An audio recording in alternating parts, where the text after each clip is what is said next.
Hello, I am Wallace 8th von Huffle IV, and you're watching Behind the Webcam.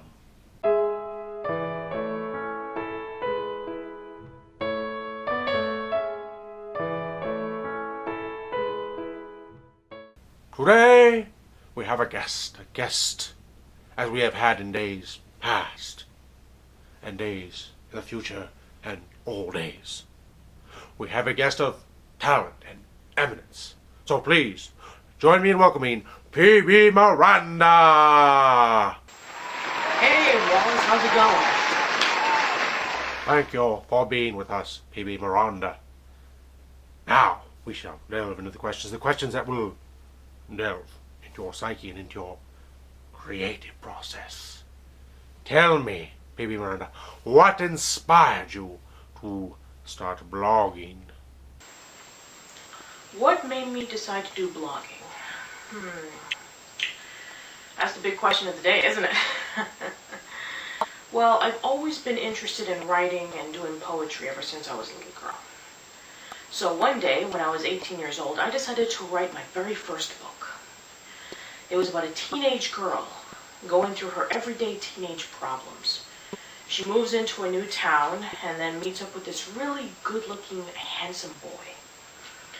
And then afterwards, she finds out the shocking truth. The boy is a vampire. Shocking, isn't it? Yes, I know. I had this huge book series containing vampires and werewolves and a big war and inner struggles. I knew that this was going to be the best book series of all time. And then, after a while, I decided to celebrate, and I decided to get myself a really nice wine, and then all of a sudden, there was this woman who was just sitting there looking alone. I decided to approach her, and I was like, hey, is everything all right? And then she was like, I'm having problems with writing. It's like, oh, really? Well, I'm a writer. I can help you out.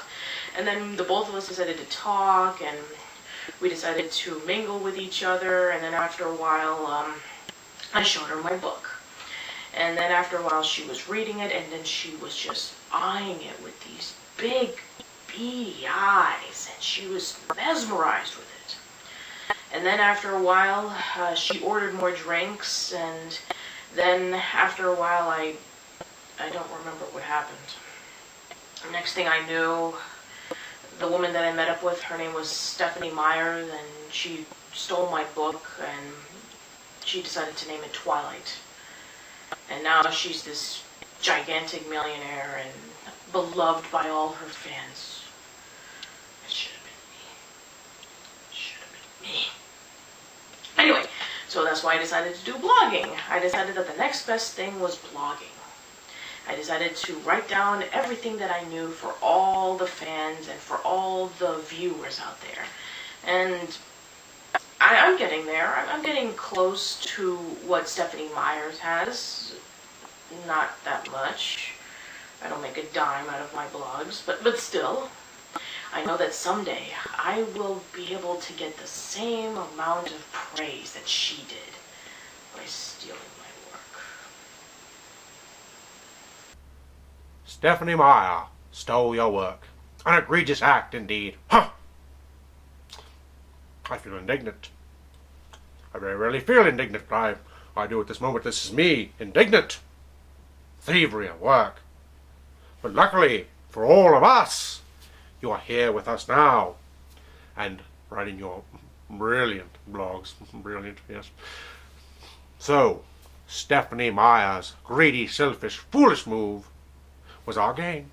And though I do feel bad that you have made no money from your endeavors, and Stephanie Meyer has made some, I have never heard of her myself. I presume she's some sort of tawdry writer of some type. I don't really know. I don't follow the popular stuff these days. We have you here, and that is the consolation we will all have to live with, and know that you will one day soar beyond the heavens. Yes, yes.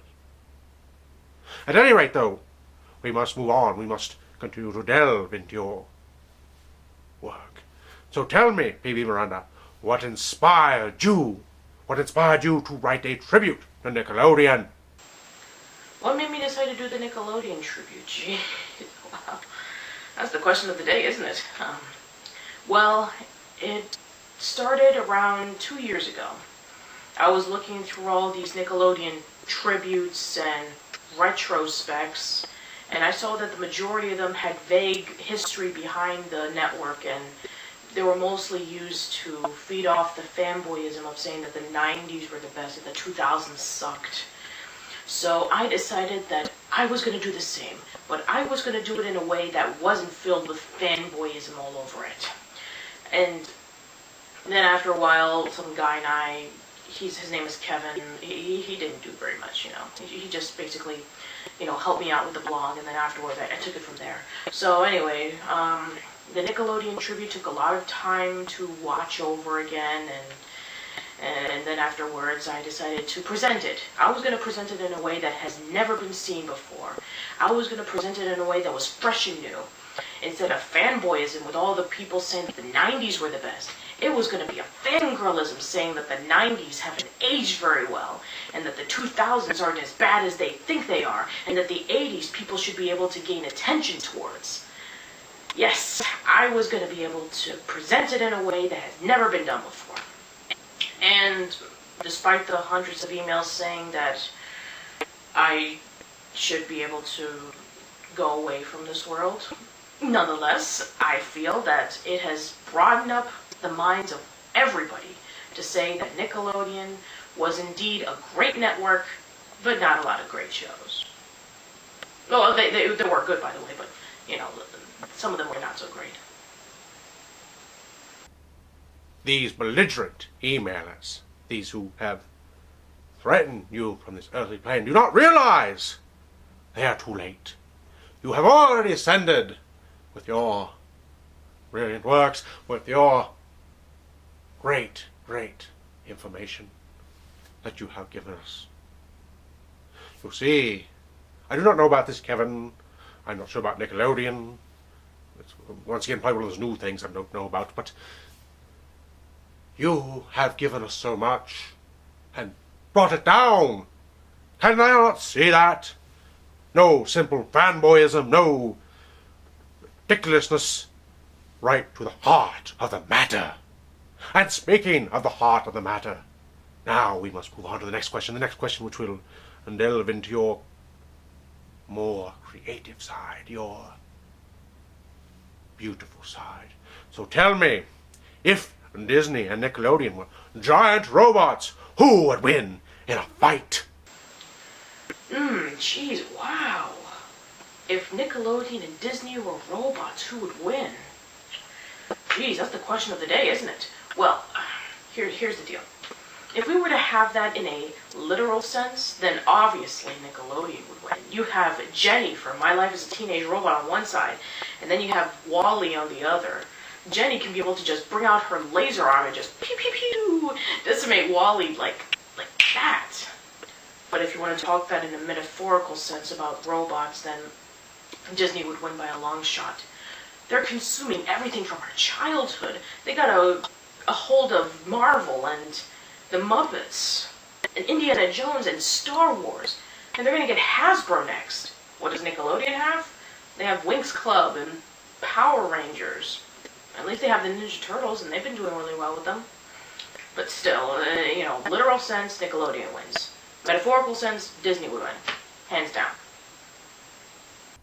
Yes, it is the question of the day, as they are all the questions of the day. Because I'm asking them today, so, you know. And Disney and Nickelodeon's giant robots is a fascinating thing. I prefer the more metaphoric side, as I like metaphors. I try to use them often in my daily life, for those of you who aren't aware. But thank you once again, PbMiranda, for your answer, because it was another brilliant answer. So tell me, as we must move forward in this interview, tell me the answer to this. Would you rather watch 24 hours straight of Nick Teen drama, or would you rather pull one of your own teeth? Oh my god. 24 hours of Nickelodeon teen drama, huh? Well, if you were a really nice guy, Wallace, and I know you are, you'll probably let me watch 24 hours filled with maybe the adventures of Pete and Pete, and Keenan and Kel, and Taina, Caitlin's Way, and To some extent, that's the classified school survival guide. But if you are a very, very wicked bastard, and you're talking about shows like 100 Deeds for Eddie McDowd and Cousin Skeeter, Romeo, iCarly, Victorious, True Jackson VP, Unfabulous. If you're gonna do that, give me 1 second. I've been using this to watch the really bad Nickelodeon shows. When drinking a pint of this, it makes the Brothers Flub look very colorful and awesome in comparison to what it really is when you're sober.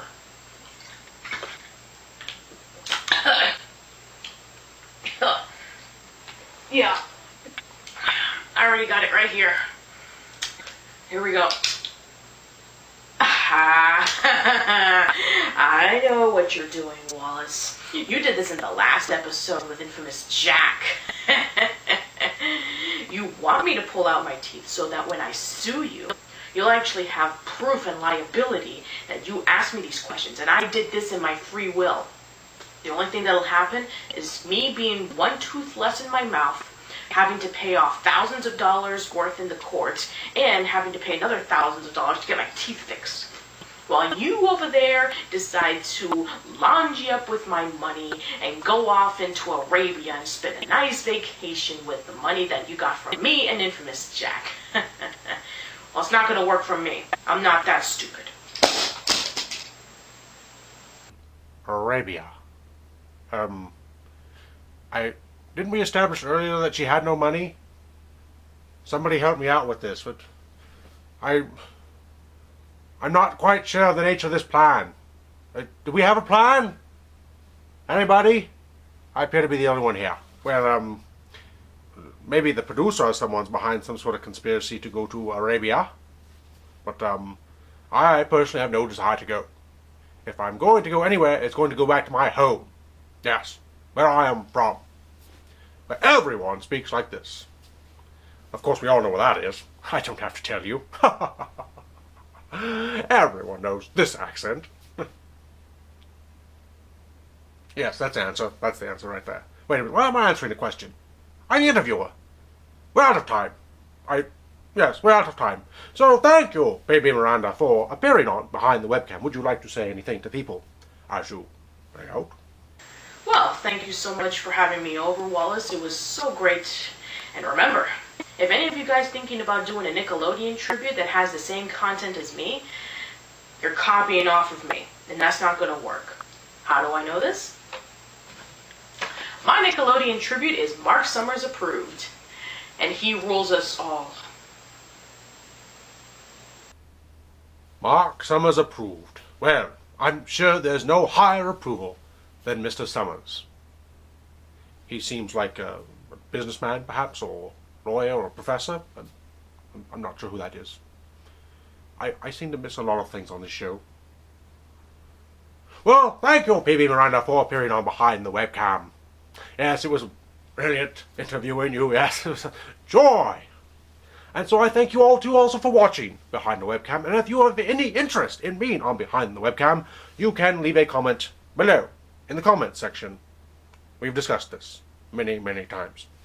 So I thank you all and have a good night.